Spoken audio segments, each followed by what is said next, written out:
Welcome to IBTV.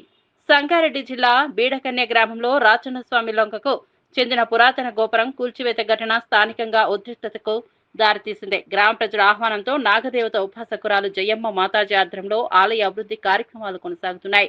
గ్రామస్తుల సహకారంతో గోపురానికి మెట్లు ఏర్పాటు చేయడం, ఆలయ నిర్మాణం చేపట్టడం జరిగిందని తెలిపారు. గ్రామంలో ఎవరికి ఏ సమస్య ఉన్నా మాతాజీ పరిష్కరిస్తున్నారని స్థానికులు చెప్పారు.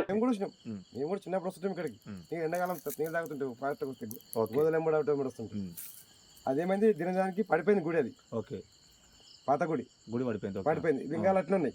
ఆ లింగాల మా ఊరు వాళ్ళందరూ దాని అట్లే పక్క చెట్టు కింద పెట్టి అట్లే పూజ చేసుకుంటాం. ఆ తర్వాత అమ్మకి తెలిసింది, అమ్మ ఇక్కడికి వచ్చి పూజ స్టార్ట్ చేయడం చేసింది. ఇక్కడ అమ్మగారికి షో మీద పడంగానే అమ్మగారు వచ్చేసింది ఇక్కడికి.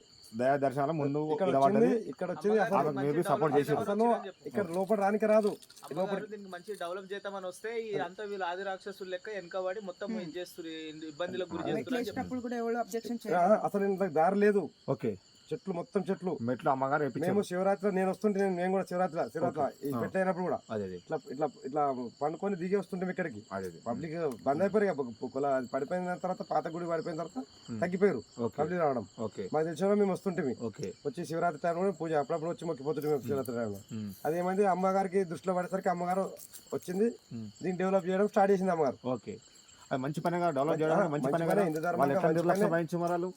ఏమైందంటే అది ఊరు గ్రామ ప్రజలు తిరగబడ్డం.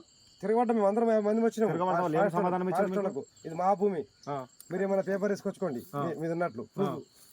మొన్నదాకా భూమి లేదు, ఇప్పుడు ఎట్లా నా భూమి ఎట్లా అన్నాడు. నేను అప్పటికన్నా ఆడ కూడా ఇంకో గుడి కూడా ఉన్నది, మరి దానికి ఎందుకు అంటలేరు? ఇక్కడ గుడి ఉన్నది, దీనికి ఎందుకు అంటారు? అంటే అమ్మవారు ఇక్కడ వచ్చేందుకే కావాల్సి ఎవరో చెప్పారు వాళ్ళకు. ఎవరు చెప్పినా కాదు, హిందూ ధర్మం కోసం చేస్తుంది కదా.